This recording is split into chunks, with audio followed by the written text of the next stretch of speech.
বছর যখন চালু হয়েছিল, গত বছর এই সময় ফেব্রুয়ারি মাসেই হয়েছিল, অভূতপূর্ব সাড়া পেয়েছিলাম। দ্বিতীয় বছর যে আমাদের সাংসদের এই যে মস্তিষ্ক প্রসূত যে একটি সেবাশ্রয়, এই বছরও আমরা কিন্তু খুব ভালো সাড়া পেয়েছি। তবে আজকে দ্বিতীয় দিন, কিন্তু তাতে কিন্তু মানুষ অভূতপূর্ব সাড়া আমরা পেয়েছি। আশা করছি যে আরও আমাদের 5 দিন যে আছে, 5 দিনে আরও মানুষ আসবে, আরও মানুষ উপকার পাবেন এসে।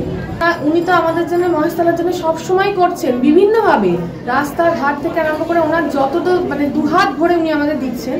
আর এই যে ওনার ভাবনা যে সাধারণ মানুষ, অনেক মানুষ আছেন যারা হয়তো হসপিটালে গিয়ে দেখাতে পারেন না, এই যে তাদের পাড়ার একটা এলাকার মধ্যে এই যে এত বড় পরিষেবা, মানুষ যে শুধুমাত্র ডাক্তার দেখাচ্ছেন এখানে তা না, যদি কোনো জটিল কোনো রোগ হয় তার জন্যেও যে উনি আমাদের যে সাধারণ মানুষের পাশে দাঁড়িয়ে যে তাদের নিয়ে গিয়ে কী করে তাদের অপারেশন করানো, চোখের জন্যে বিভিন্ন রকমের অপারেশন, সব কিছু যে উনি এই যে পরিষেবা, স্বাস্থ্যই আসল মানুষের, স্বাস্থ্য ছাড়া কিন্তু মানুষের চলে না, এই যে পরিষেবা উনি দিয়েছেন এটা অতুলনীয়। নম্বর ওয়ার্ডের মানুষকে বার্তা দেব যে আপনারা সবাই আসুন।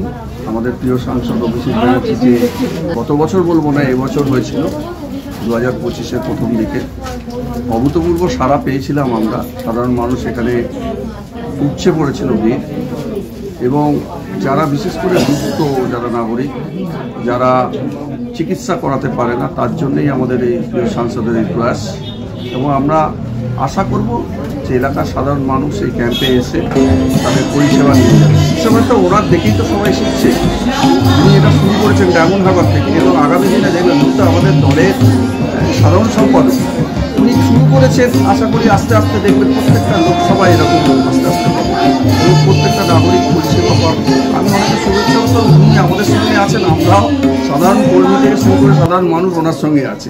এটা পরিষ্কার, নাহলে গত নির্বাচনে লোকসভা নির্বাচনে 7 লাখের অধিক ভোটে জিততে পারে। শুভেন্দু অধিকারীকে বিএল অফিসারদের কটাক্ষ মন্তব্য করেছে চোর, নন্দীগ্রাম অভিষেক ব্যানার্জি দাঁড়াবে, তাতে শুভেন্দু অধিকারী কটাক্ষ মন্তব্য করেছে। কি সময় শুনছি বিরোধী দল তো অনেক কিছু বলবে, সেই কথায় কান দিয়ে বেকার লাভ কি আছে? আমরা আমাদের কাজ করছি, আমাদের সাংসদ মানুষকে পরিষেবার জন্য ব্যস্ত, সব ফালতু কথায় বেকার কান দিয়ে লাভ নেই। আমরা গতবারে যে নির্বাচনে যেভাবে জয়লাভ করেছিলাম, এবং 2026-এ আপনারা দেখে নেবেন আমাদের দলের টার্গেট 250, আমরা 250 পার করে দেবো। সেবাশ্রয় করছে, তাতে কটাক্ষ মন্তব্য সুকান্ত মজুমদার। একটু করে দেখাক না, অন্তত একটা বিধানসভায় দেখাক, তাহলে বুঝবো। অন্তত একটা বিধানসভা এরকম বা একটা বুথে করে দেখাক। আমাদের প্রত্যেকটা ওয়ার্ডে একের অধিক ক্যাম্প আছে, এবং গতবার আমরা যেটা করেছিলাম যে মানুষ দেখেছে, সাধারণ মানুষ দেখেছে যে আমাদের সাংসদ কীভাবে সাধারণ মানুষের সঙ্গে প্রতিনিয়ত থাকে 365 দিন, রাস্তাঘাট, স্কুল, কলেজ থেকে শুরু করে, এবং সাধারণ নাগরিক যেভাবে পরিষেবা দিতে হয় সর্বক্ষেত্রে, তার যে মৌলিক অধিকার সেই জায়গায় যাতে বঞ্চিত না হয়, তার জন্য উনি যা করার করেন। এবং আমরা বিশেষ করে আমরা যারা সাধারণ কর্মী, আমরা সবসময় ওনার সঙ্গে ছিলাম, আছি এবং থাকবো। বুঝিয়ে দিতে